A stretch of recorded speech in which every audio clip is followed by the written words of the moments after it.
G'day, welcome to Shop Talk, and in today's episode I'm going to talk about a fairly common thing which is getting bigger and bigger these days regarding right to repair, or also why one man's trash might be a repairman's treasure. As you can see above me, all these dead laptops. So quite a few, various ages, various models. And even though there is a large amount of them, I usually find if I do get rid of them, I usually require some part from them. I find having broken and damaged laptops enables you to quickly get charger ports, fans, screens, usually, and hinges if you need. You can get a large variety of parts from them, which then you can essentially reuse and recycle, and then essentially be able to get trash and convert it to an income. As long as you inform the customers you have a cheaper option or a second-hand part that will be as good as the original, then it's definitely something that you can offer.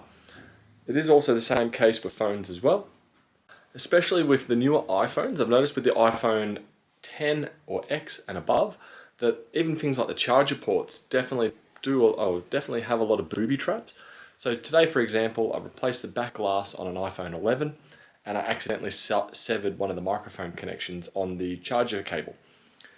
From there, I had an old broken 11 floating around and I was able to reuse that original part back into another iPhone 11, where I find purchasing some of the second-hand parts or even the new lesser quality parts, there's usually always issues with them, where I find this completely negates that and you're putting in a 100% genuine part into an iPhone. So you know the quality of it is going to be good, if not identical.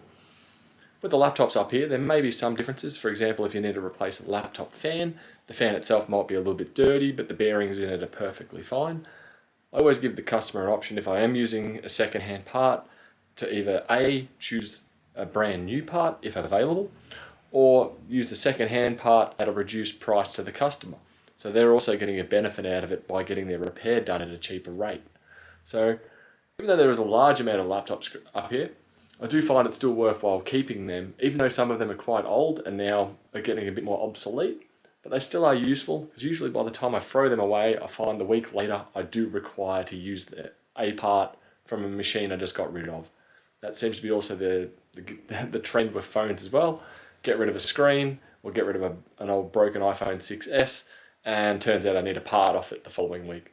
So if you do have the ability to hoard up some older machines, it definitely may be worthwhile for you and your customers. Anyway, that will do for Shop Talk for today, and I'll see you later. Bye.